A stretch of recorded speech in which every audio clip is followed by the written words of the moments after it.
तो हमें एक लड़का टेलर दिखाया जाता है जो कि एक रेस्क्यू टीम का लीडर था। वो समंदर के नीचे एक सबमरीन से कुछ लोगों की जान बचाने जा रहा था। टेलर और उसकी टीम उन लोगों को बचा ही रही होती है कि तभी वहां पर एक बहुत बड़ी क्रिएचर उस सबमरीन के साथ टकराती है। टेलर अगर वहां पर और रुकता तो उसकी जान को खतरा था, इसलिए वो बाकी लोगों को वहां ही छोड़ के अपने साथ उन लोगों को ले आता है जिसको उसने बचा लिया था।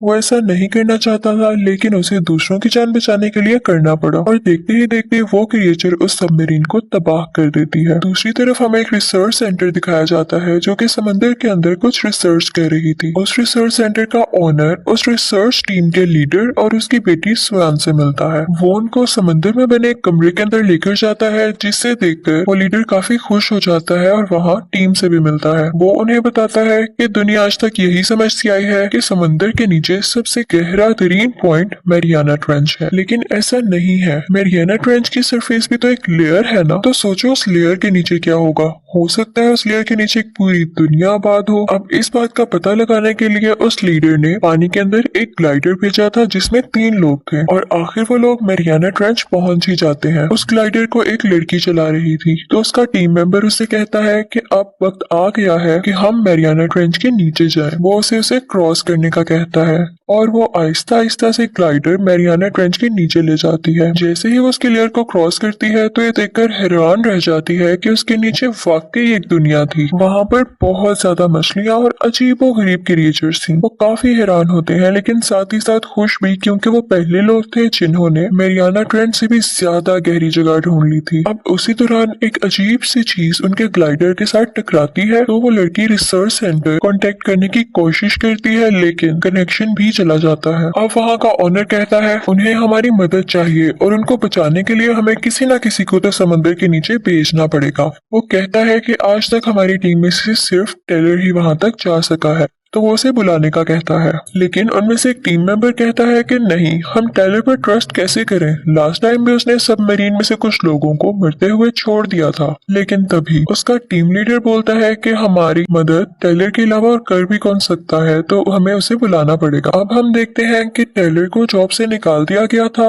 तो वो इस वक्त थाईलैंड में रह रहा था। अब रिसर्च सेंटर का ओनर और लीडर उसे लेने के लिए थाईलैंड जाते हैं और कहते हैं कि हमें तुम्हारी रिसर्च सेंटर में जरूरत है, लेकिन टेलर मना कर देता है। वो उससे कहते हैं कि तुम इंसानियत की खातिर ही आ जाओ। तो दूसरी तरफ हम देखते हैं कि उस लीडर की बेटी स्वेन को टेलर पर बिल्कुल भी ट्रस्ट नहीं था, तो वो खुद ही अपनी सबमरीन लेती है और वहाँ से चली जाती है। अब वो लीडर और ओनर टेलर को लेकर वापस रिसर्च सेंटर आते हैं, तो लीडर को पता चलता है कि मेरी बेटी अकेली ही सबमरीन में चल पड़ी है और फिर टेलर को एक बहुत ही अच्छी सबमरीन दी जाती है। वो जब उस सबमरीन में जाता है तो वहाँ पर स्वेन की बेटी होती है। वो उससे कहती है कि प्लीज मेरी मॉम को अच्छे से वापस ले आना, तो टेलर उसे प्रॉमिस करता है और उसे बाहर छोड़ देता है और फिर इसके बाद वो समंदर में निकल पड़ता है। वहाँ पर स्वेन उन 3 लोगों के पास पहुंच चुकी थी कि तभी एक अजीब सी क्रिएचर उसकी सबमरीन को टक्कर मारती है और वो बहुत खौफनाक ऑक्टोपस था। वो पूरी तरह से सबमरीन पर चिपक गया था, लेकिन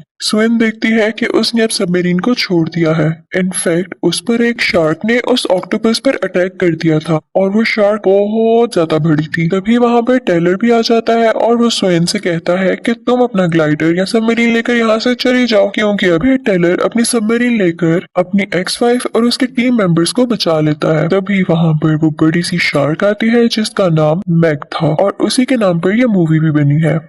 लेकिन उनका एक टीम मेंबर सबमरीन में आने से इनकार कर देता है कि मैं बच तो नहीं सकूंगा और तुम लोग भी मारे जाओगे, और वो खुद को ग्लाइडर में बंद कर लेता है कि तभी वो मैग शार्क उसकी तरफ बढ़ती है और उसे मार डालती है। अब सब लोग काफी अपसेट थे क्योंकि वो उसे बचा नहीं पाए थे और फिर हम देखते हैं कि वो सेफली रिसर्च सेंटर तक पहुंच गए हैं। यहाँ पर ये लोग मैग के ऊपर रिसर्च करते हैं, तो इन्हें पता चलता है कि ये काफी लाख साल पहले मारी जा चुकी है, लेकिन इनमें से कुछ मैरियाना ट्रेंच के नीचे रह रही थी। ये इतनी बड़ी है कि एक साथ 3 शार्क्स को खा सकती है। अब ये लोग सोच रहे थे कि इस पर रिसर्च करना भी बहुत मुश्किल है, क्योंकि ये बहुत खतरनाक है। फिर हम देखते हैं कि स्वेन की बेटी नीचे एक कमरे में जाती है जहाँ से समंदर साफ नजर आ रहा था। वो वहाँ पर खड़ी होती है कि अचानक से मेग शार्क वहाँ पर आ जाती है और उस पर अटैक करने की कोशिश करती है। वो अपने दांत वहाँ पर लगे हुए बुलेट प्रूफ शीशे में दे मारती है। वो शीशा तो नहीं टूटता, लेकिन उस पर उसके दांत के निशान लग जाते हैं। सब लोग उस बच्ची की चीख की आवाज सुनकर नीचे आते हैं और तभी वहाँ पर एक छोटी शार्क भी आती है। तो सब समझते हैं कि छोटी शार्क को देखकर ये बच्ची डर गई है, लेकिन तभी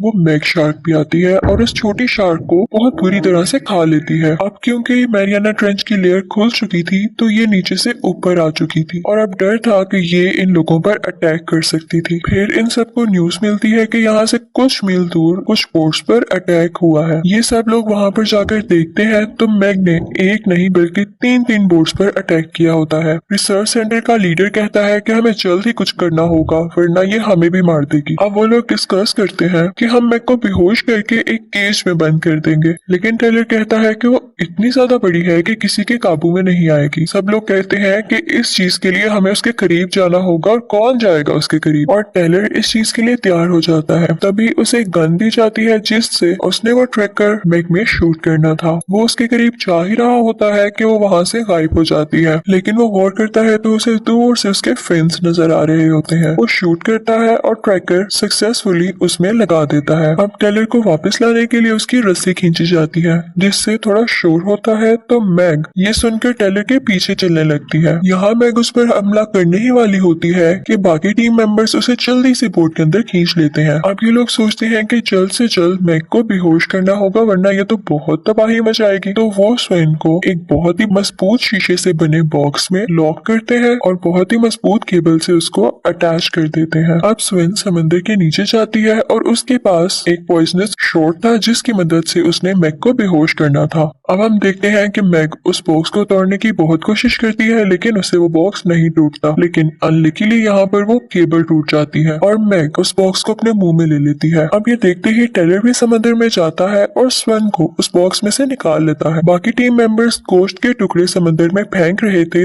ताकि मैग उनकी तरफ अट्रैक्ट हो। जैसे ही मैग उन गोश्त के टुकड़ों की तरफ जाती है तो इस बात का फायदा उठाकर टेलर और स्वेन समंदर के ऊपर जाने लगते हैं, लेकिन मैग उनको देख लेती है और उन पर अटैक करने लगती है। लेकिन लकीली इन लोगों की जान बच जाती है और स्वेन फौरन से वो पॉइजनस रेंज उसके मुंह में फेंक देती है जिससे वो जहर पूरा का पूरा उसके मुंह में फैल जाता है और वो मर जाती है। फिर टेलर और स्वेन को भी पानी से निकाल लिया जाता है। अब मैग को भी ऊपर ले आया गया था। सब लोग काफी खुश थे कि उन्होंने मैग को मार लिया और अब उन्हें लग रहा था कि उन्हें नुकसान पहुंचाने वाला कोई क्रिएचर नहीं बचा कि तभी उनके टीम मेंबर में से एक आदमी पानी में ही था और वो भी खुश हो रहा था कि एक और बहुत बड़ी मैग वहां पर आती है और उस आदमी को खा जाती है। अब वो मरी हुई मैग की तरफ भी बढ़ रही थी और जैसे ही वो उसको खाने के लिए अटैक करती है तो उन दोनों के वजन से उन लोगों की बोट मिसबैलेंस हो जाती है। उन लोगों की बोट का बैलेंस खराब हो जाता है। अब मैग वहां पर आती है और एक और टीम मेंबर को खा लेती है। बाकी लोग अपनी जान बचाने के लिए दो रेस्क्यू बोट्स में वहां से निकलते हैं, लेकिन मैग भी उनके पीछे ही थी। तभी वहां पर कुछ हेलीकॉप्टर्स आते हैं और वो मैग पर फायर करके उसे वहां से भगा देते हैं, लेकिन हम देखते हैं कि उस रिसर्च सेंटर का जो लीडर था वो काफी जख्मी हो चुका था और अनलकीली उनकी यहाँ पर डेथ हो जाती है। स्वेन अपने फादर की डेथ को लेकर काफी रोती है, बहुत परेशान होती है, लेकिन तभी टेलर वहां पर आता है और उसे समझाता है कि सब ठीक हो जाएगा। अब ये लोग रिसर्च सेंटर वापस आ चुके थे तो यहाँ का ऑनर इन्हें बताता है कि मैंने चाइनीज आर्मी को बुलाया है जो कि आकर मैग को मार देगी और आप सबको भी सेफ जगह पर छोड़ आएगी। वो कहता है कि मैं इस रिसर्च सेंटर को भी बंद कर दूंगा और इसी के साथ वो एक हेलीकॉप्टर में बैठता है और वहां से जाने लगता है। और तभी हमें पता चलता है कि वो झूठ बोल रहा था कि उसने चाइनीज आर्मी को बुलाया है। इनफैक्ट वो खुद ही मैग का मुकाबला करना चाहता था और उसके लिए उसने बहुत सारे एक्सप्लोसिव्स और टूल्स मंगवाए थे। अब हम देखते हैं कि वो लोग मैग पर एक बॉम्ब ब्लास्ट करते हैं जिसकी वजह से बहुत बड़ा एक्सप्लोजन होता है और वो देखते हैं कि गोश्त के बड़े बड़े टुकड़े पानी में फैल चुके हैं। तो वो ऑनर समझता है कि उसने मैग को मार डाला, तो वो बोट में बैठे बाकी रेस्क्यू मेंबर्स को ऑर्डर देता है कि उसके पास जाकर देखो कि क्या ये मैग है। पास जाने पर उनको पता चलता है कि ये मैग नहीं बल्कि एक बहुत बड़ी वेल थी। वो बोट से अनलकीली नीचे पानी में गिर जाता है। अब मैग भी वहीं पर ही थी। वो खुद की जान बचाने के लिए एक व्हेल पर जाता है, उसी व्हेल पर जो मर चुकी थी, लेकिन मैग वहां आकर उसे खा लेती है और वो मर जाता है। अब दूसरी तरफ रेस्क्यू टीम को पता चलता है कि वो ऑनर झूठ बोल रहा था, हमारी मदद करने कोई भी नहीं आएगा। तो टेलर कहता है कि हमें मिलकर ही उस मैग को मारना होगा। अब वो लोग मैप पर देखते हैं कि एक बीच है और वहां पर बहुत सारे लोग वेकेशंस मनाने आते हैं और ट्रैकर से पता चलता है कि मैग भी वहीं आसपास ही है। वो लोग कहते हैं कि इतने सारे लोग देखकर मैग उन पर जरूर अटैक करेगी, तो वो लोग फौरन से मैग को रोकने के लिए उस बीच पर जाते हैं, लेकिन उनसे पहले ही मैग वहां पर पहुंच चुकी थी और समुद्र में इतने सारे लोग देखकर वो उन पर अटैक कर देती है और उन्हें खाने लगती है। लेकिन तभी टेलर भी अपनी बोट लेकर वहां पर पहुंच जाता है। वो यहाँ पर एक ट्रिक खेलते हैं। वो पानी के अंदर एक ऐसा सेंसर लगाते हैं जो कि व्हेल मछली की आवाज निकाल सकता था। वो उसको ऑन करते हैं तो मैग को लगता है कि यहाँ पर कोई व्हेल है और वो उस तरफ बढ़ती है उसका शिकार करने के लिए। अब दूसरी तरफ टेलर और स्विन इस इंतजार में थे कि कब वो यहाँ पर आए। अब मैग उनके बहुत करीब आ चुकी थी तो वो अपने ग्लाइडर्स वहां से थोड़ा दूर ले जाते हैं। उनके ग्लाइडर्स में रॉकेट लॉन्चर भी था जिसकी मदद से वो उस पर अटैक कर सकते थे। अब हम देखते हैं कि मैग भी उनके पीछे पीछे ही होती है और वो ग्लाइडर से टकरा जाती है, जिसकी वजह से टेलर के ग्लाइडर का लॉन्चर बटन खराब हो जाता है और अब मैग मुसलसल उस ग्लाइडर पर अटैक कर रही थी। लेकिन तभी टेलर यहाँ चालाकी से काम लेता है और उस ग्लाइडर को टेढ़ा करते हुए ऐसे उस मैग के पास से गुजरता है कि उसकी नुकीली चीज मैग की बॉडी को चीरते हुए वहां से गुजर जाती है। अब मैग शार्क का जिस्म काफी ज्यादा जख्मी हो चुका था और उसका काफी खून भी निकल रहा था, लेकिन वो अभी भी जिंदा थी और फिर से ग्लाइडर के पीछे आ जाती है और उस पर बार बार अटैक करके उसे डैमेज करने लगती है। अब टेलर ग्लाइडर से बाहर आ जाता है लेकिन मैग उस पर अटैक करने आ रही थी। तभी टेलर फौरन से ग्लाइडर की वो नुकीली चीज उतारता है और मैग की आंख में दे मारता है, जिससे उसकी आंख साया हो जाती है। यहाँ पर मैग तड़पने लगती है और उसकी बॉडी से इतना सारा खून निकलने की वजह से बहुत सारी शार्क उससे अट्रैक्ट होती हैं और वहां पर आकर उसे खाने लगती हैं और फाइनली इतनी ज्यादा शार्क्स होने की वजह से वो मैग को खा जाती हैं और वो मर जाती है। अब स्विन टेलर को बचा लेती है और वो लोग बाहर आ जाते हैं। स्विन की बेटी भी उसके साथ थी। यहाँ पर ये तीनों काफी रिलैक्स होते हैं कि उन्होंने मैग को मार दिया था और इसी के साथ मूवी एंड हो जाती है। Thank you for watching.